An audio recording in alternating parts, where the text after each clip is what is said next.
Hey folks, it's Barry the Beer Guy here for ibuyoldbeer.com. Today's informative brew video is regarding Hamm's heat lamps. Hamm's rotating heat lamps are made up of three basic elements: your fixture, your inner line shade, and the outer shade. What is the process? Well, the heat from the bulb rises up and turns the fins on the outer shade, which is pretty fragile.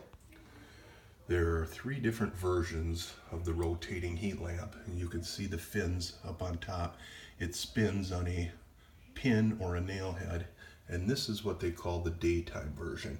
You see the illusion of motion in the waves of the water. That's the inner line background inside, which is stationary, and the outer rotating lamp.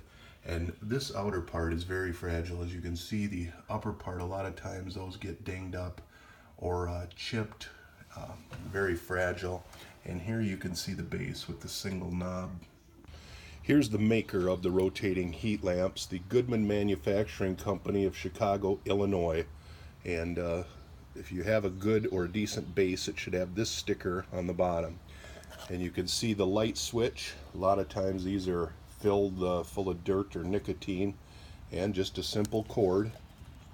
Here is the shade for what they call the snowdrift sign. This was originally enclosed in a three-dimensional sign, but I've also seen people make heat lamps out of them. It has a snow theme, and this rotated in kind of a snowdrift sign. It was enclosed, and you could just see the lamp inside rotating around.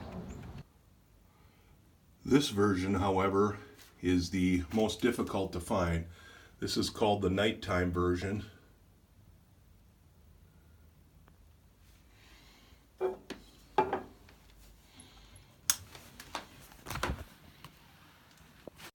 And this, folks, is the creme de la creme of the Hamm's rotating heat lights.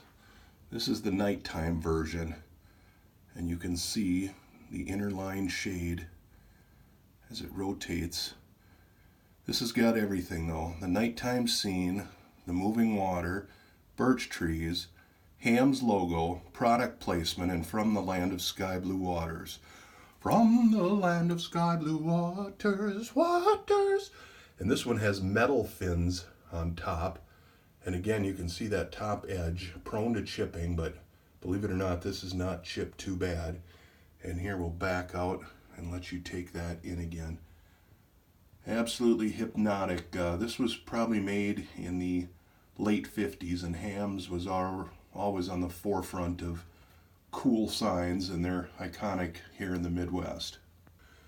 Here's what the inner lined shade, red and blue, translucent, and there's that pin on which you can see it just spins on that axis. I can't help if I could get better lighting, but you can see a little brass centerpiece, and then it just clips over the bulb. And here we have a 60-watt bulb, which generates enough heat. Why are these so fragile? Well, often a bartender would just relamp it with a 100-watt bulb, and that would fry this inner shade. It would be warped and such. But what do you do if you don't have an inner shade? Here's my quick fix. As you can see, this is cobbled together, but you go to a Walmart and you can get this overhead bracket. We've put a nail in there, glued it from the bottom, and then that which clamps onto the bulb. And to make your inner shade, all you have to do is take a marker and a ruler and line it like this, and it will function fairly well as your inner shade. If you have any questions, need appraisals, advice, valuations, contact us, Barry and Steve at ibuyoldbeer.com.